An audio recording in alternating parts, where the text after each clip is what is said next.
It's Morphin time. Starface, easy one. Best color. Best color? Yeah. In real life or on the TV show? Yellow is the best. Real life, I actually begged to be the Black Ranger. I wanted to be black so bad. I did. And they were like, no. That's been kind of interesting. I know. And very cool. And I was like, they don't realize in real life, like, black, like, we love black. Like, it's powerful. Black is beautiful. So it was, for me, I was dying to be the Black Ranger. I wouldn't mind black clothes, and people were like, are you representing? I'm like, no, I like it. Yes, favorite color. I think my favorite color is turquoise, but favorite color, I like wearing black. That's what it is. Yeah. Yes. Black is very slimming. Yes, Exactly. No, I like usually kind of dark blue. So it was kind of cool when I was on Zeo. When I was a Zeo Blue Ranger, I got to wear more blue, which I prefer. But yeah, like it. Yeah.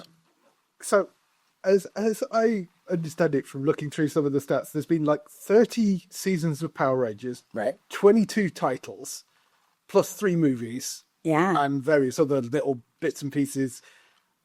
So it's been going for pretty much continuously for 32 years, off from I think 2010 for some reason. Apparently it wasn't. 1993 is when he started. Yes. Yeah, so, 2010 was the one year I think. I think there's one year they didn't do it. They right, didn't do a series. Yeah. Okay.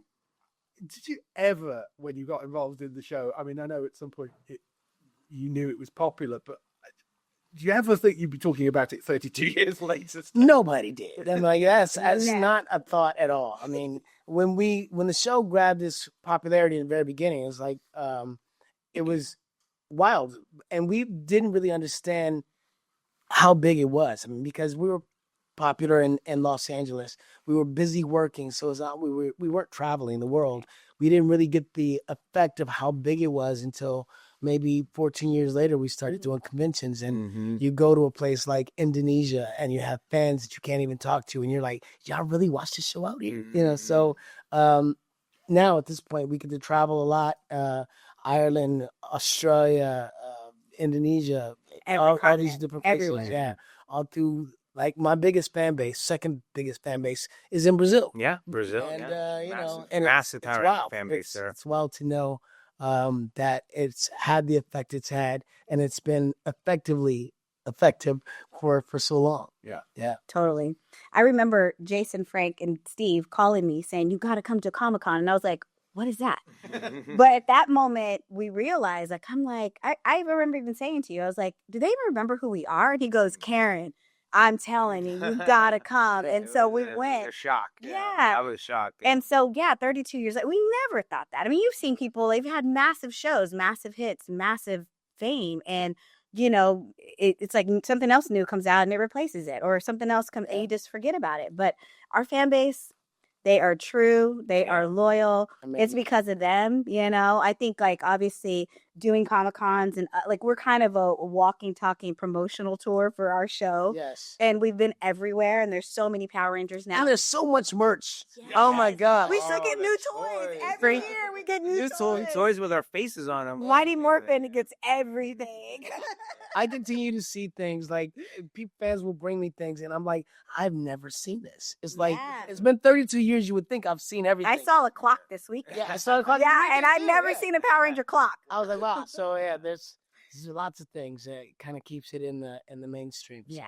And then, of course, like Netflix, it's on there. So now a whole new generation of kids are watching Mighty Morphin Power Rangers. 3 decades of fans. Insane. We are forever part of pop culture. Yes. Apparently, we're one of the top 20 brands in the world, I can imagine. along with Lego and Pokemon and everything else. Yeah. Yeah, probably. About right. If there's ever like an apocalypse and 2 shows survived, it will be The Simpsons and Power Rangers. That's pretty dope. That's pretty dope. Absolutely. Oh.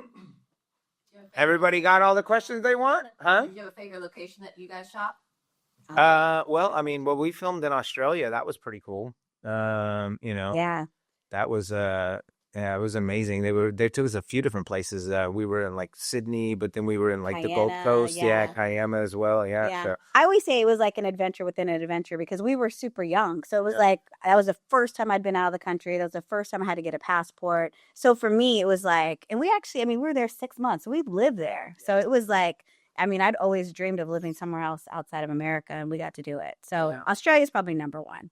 Now, Comic Con, we've been to some cool places. Gosh, yes. Comic Con is taking us places. Well, we just did Once and Always in New Zealand. Let's go. So that was also First exciting. time in New Zealand. First time in New Zealand. And in regard to the beginning of the show, we shot in lots of different places. Vasquez Rocks, which is a very interesting place, like with all the rocks, it seems very Martial-like. Slanted rocks and stuff. It's like it was interesting. We also shot in the Bat Cave.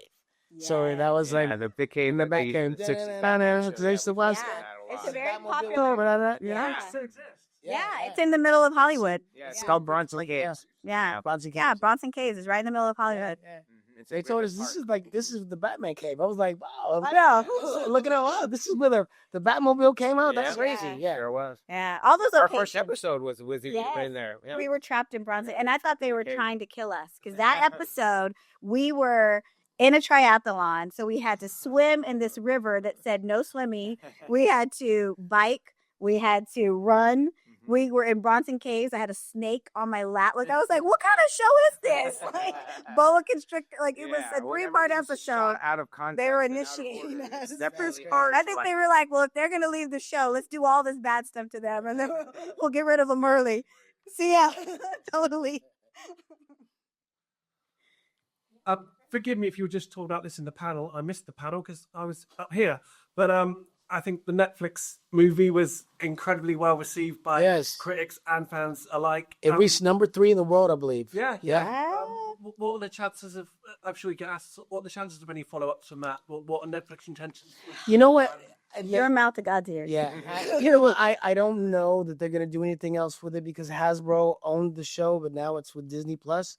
So I don't know if they would have to recreate the sets and everything else. They stopped filming in New Zealand. So apparently when we left the show, they told me we're going to keep the sets. But then soon after they decided to stop filming in New Zealand completely. And the movie... Who decided to stop filming in New Zealand? I guess it was Hasbro. So apparently the set was destroyed. So I don't know that they have any plans to go back. Yeah. And that's unfortunate. Yeah, because it was so good. And like everybody, like all they've ever asked for 30 years is, can we get the band back together? They want Mighty Morphin, and they wanted to see everybody in some way come together. And we finally almost everybody was there. Yeah. It was so good and so fun. It was so like such a great story. I thought there's no way. I mean, there's no way they're not going to do it. Yeah. And then they for did it to be it. so well received as well. Yeah. We were getting emails from like executives from Netflix going, "Oh my gosh, we can't believe it." And we've never we had were this like, big of a turnout with emails and Yeah. breaking records and So it's like, hopefully somebody will go, you know what? Let's do some more Mighty Morphin. we'll see. We'll see. I feel like you guys are constantly underestimated. And then they'd be like, I didn't know Power Rangers had this. Exactly. It's been 30 years. 32 years. many times What have other you got carpets do approved? that? Yeah, exactly. Was it like when the mamas were beating each other up to get the Megazord? How did you not? Like, we should have known then it was going to last 30 years. Fighting for Rangers. How does it feel when you've got people who are coming up to you 30 years later with their kids and they're like explaining to kids like, these are my Power Rangers? And they've already had that conversation at home, But it does feel pretty surreal. Like we don't know who to talk to, Right. We're used to talking to the little kids, and then now the little kids come up and we're talking to them and they're fans, but the parents are standing behind them like this, like Look at me, look at me. That is my childhood surreal. So it's amazing to have that much love. Yeah, that's true.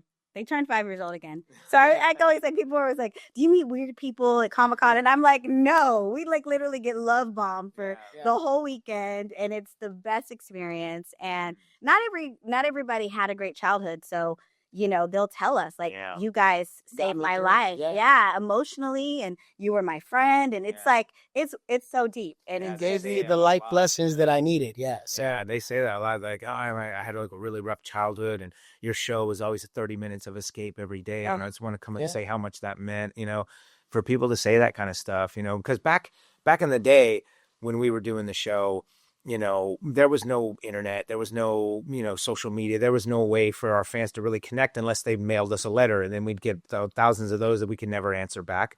And anytime we ever met the kids, they were too shy to say anything to us. They'd hide behind their robe or cry.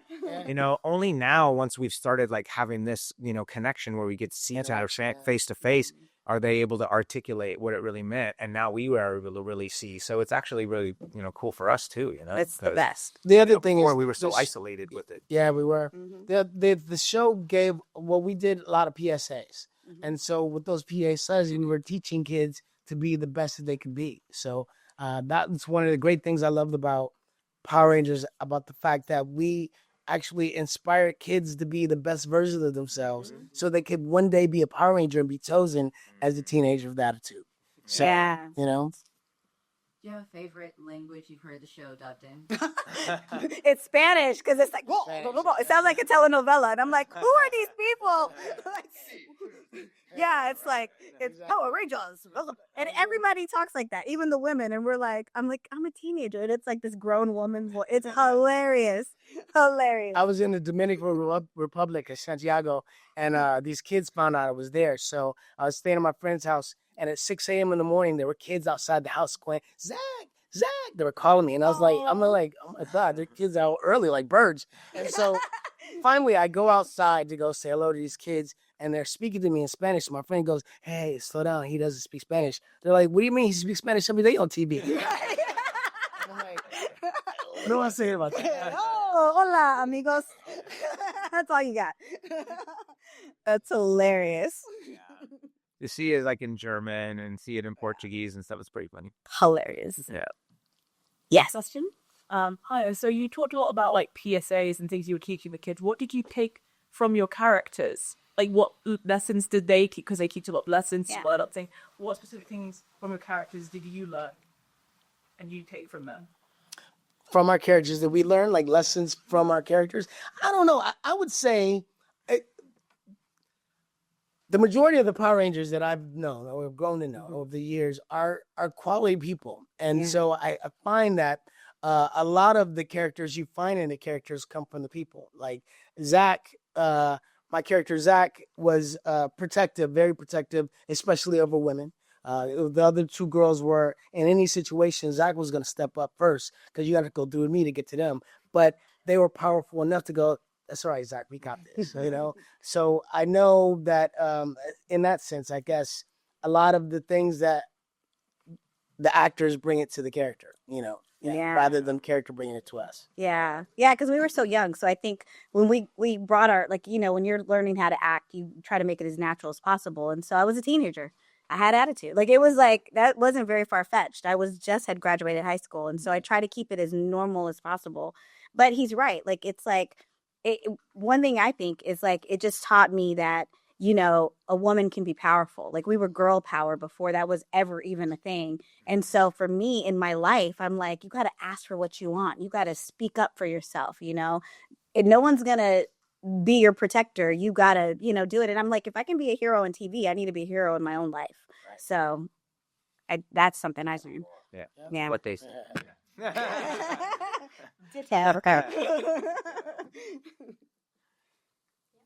Hi, it's Nungas from the Horror News Source. I just want to reflect with you guys about the last 30 plus years and the legacy it's left in popular culture.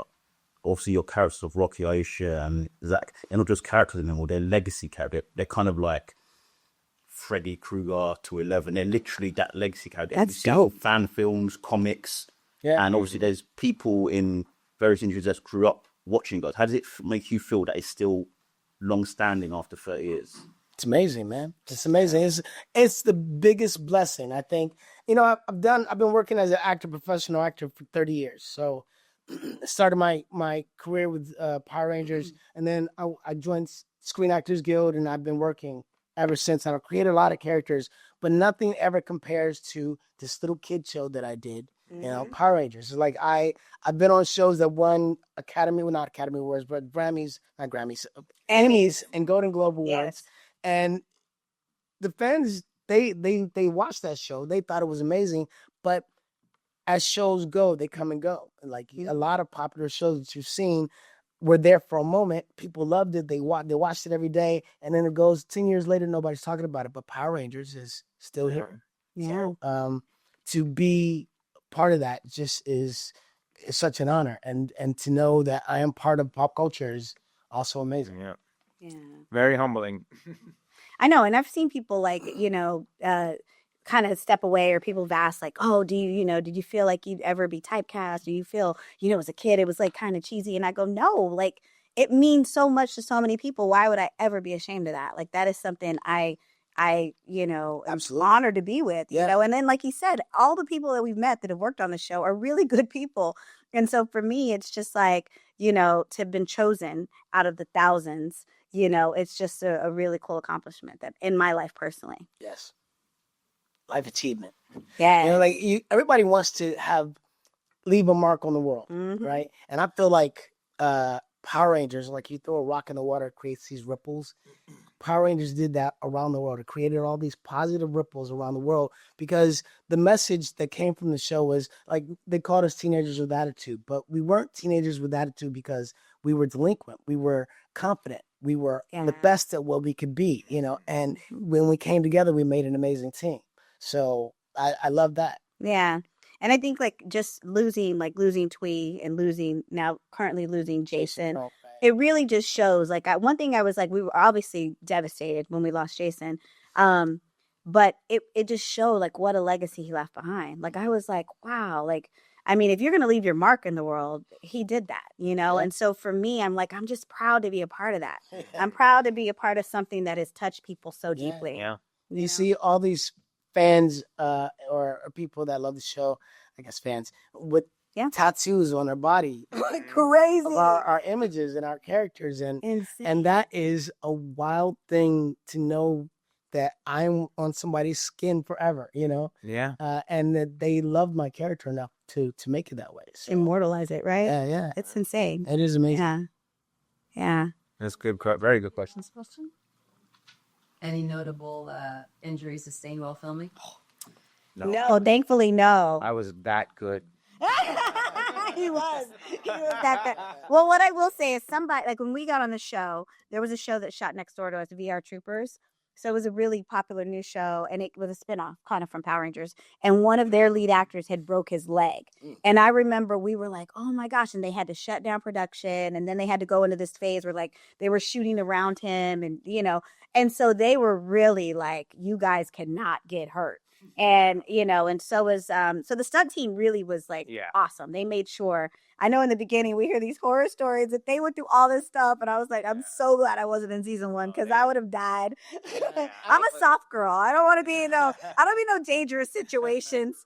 I want to play hand. It's surprising that none of us really got injured. I mean, Tweet hurt her leg. She hurt her leg in an episode, and then she had to be tender on herself. Like she hurt her knee, I think, in an episode. But we were put in positions to do crazy things. We did a live show at Universal Studios, brought out 30,000 people to the park in a day.